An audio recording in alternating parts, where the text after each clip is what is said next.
there, Capricorn. Welcome to your mid-August 2024 General Tarot Update.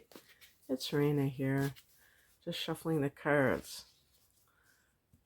Let's see.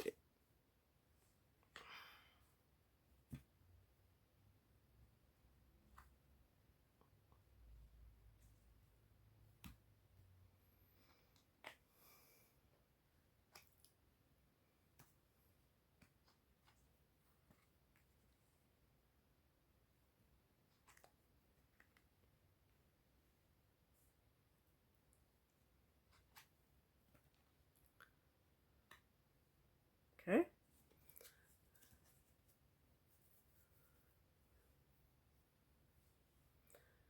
And we have a full moon coming up on the 19th. It's a little bit past halfway through the month, but we'll include that. And that one's going to be in your second house of earned income. So some of these cards might be reflecting that, because that is indirectly tied to your work and all of that good stuff. So, and you're going to have a solar eclipse in your 10th house of career.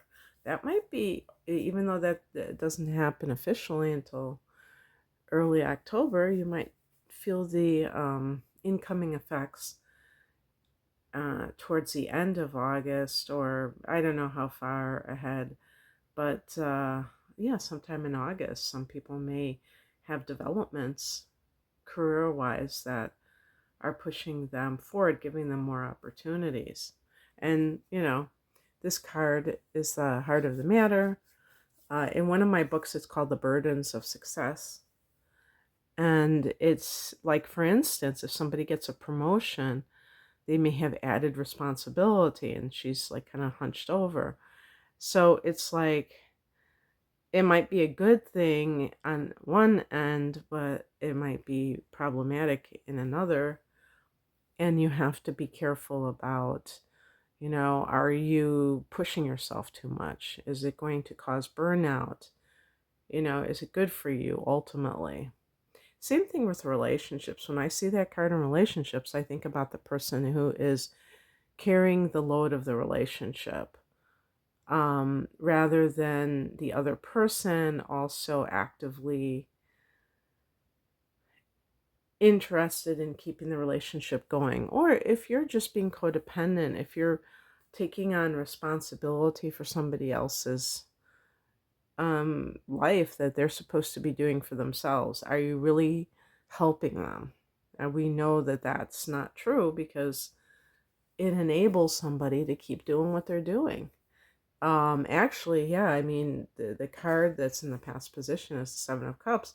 One of the interpretations of the Seven of Cups is addiction.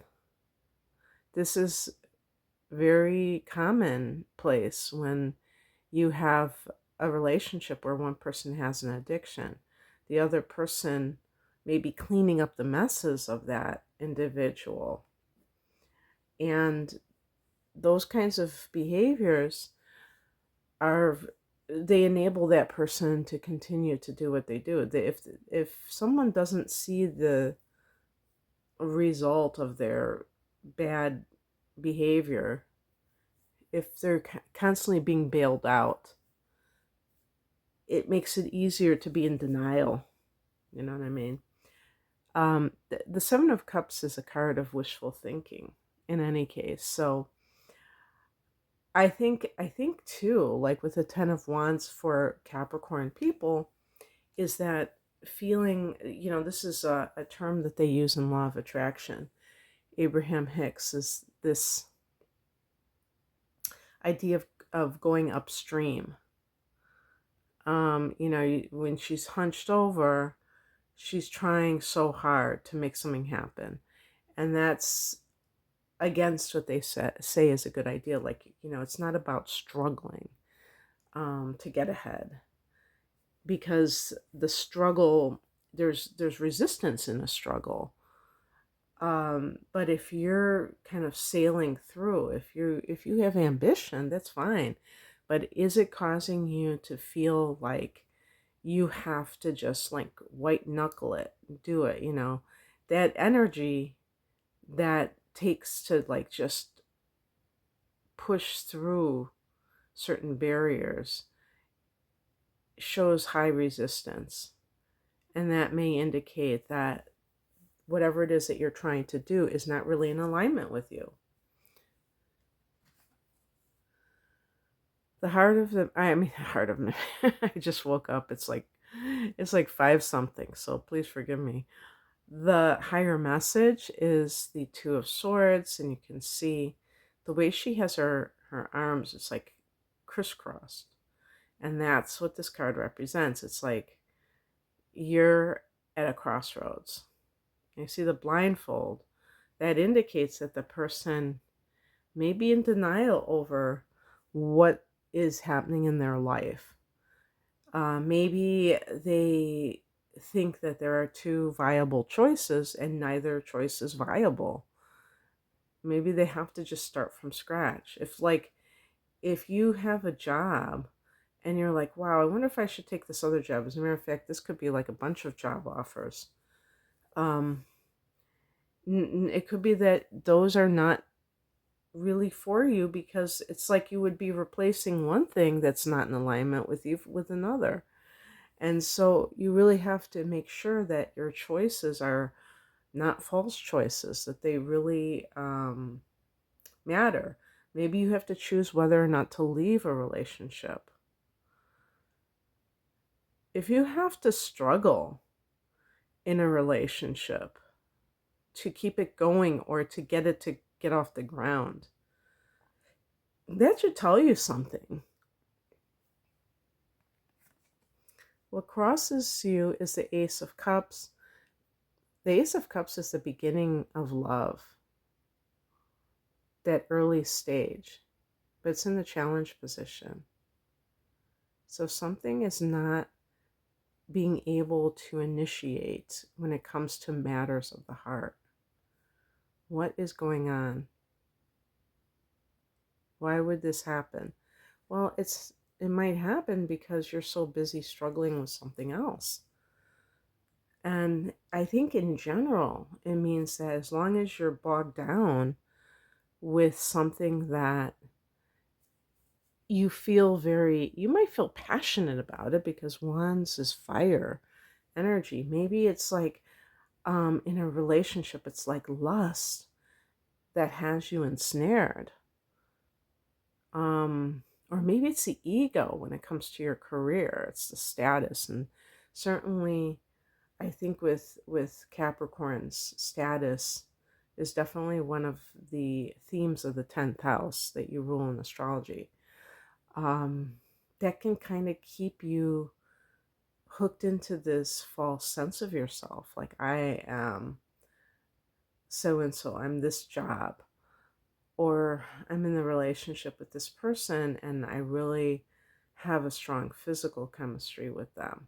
But, here we go. What's coming in is the devil. It's like facing the chains that bind you. This card is actually connected to Capricorn, believe it or not. And Saturn and Satan, Saturn is your ruler, and Satan, they sound pretty similar, don't they? But there is, I want to say that Saturn has a real purpose in our lives. So it's not to demonize Saturn. But the devil card is about lust, excessive greed. Excessive materialism. Greed itself is like, there's no such thing as like positive greed or anything like that, or greed within certain boundaries, acceptable boundaries.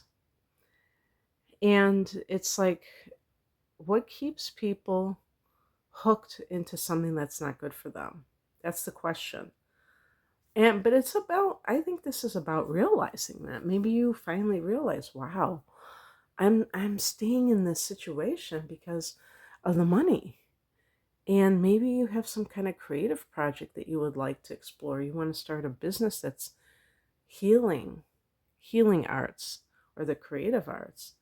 And, as long as you're just on that road to the outer ambition, how can you get there? Your time is not your own. You're you might be have a lot of demands placed on you. So I picked a clarification card, the Fool card. Absolutely new beginnings. It's interesting too because as I record this, Aquarius, the sign where that full moon is going to be, but in Pluto, Pluto in Aquarius is at 0 degrees. And so in your second house, it relates to pure potential as it pertains to the way that you make money or your money status. Pluto can confer wealth. It's right now, it's in retrograde. So maybe, Pluto in retrograde in that second house is really asking you, are you making a deal with the devil, based on your behavior, or are you doing something that's for your highest good and for the highest good of others? So the Fool is about stepping out in kind of an adventurous way. Like, I'm going to see where life takes me. I don't have to know everything in advance. It can be an exhilarating feeling, you know? So I'm going to leave it there. I hope that you enjoyed this. If you would like a private reading, whether it be an astrological reading or a tarot reading, please click on the link below to find out what I offer. Have a great week, or yeah. Take care. Bye.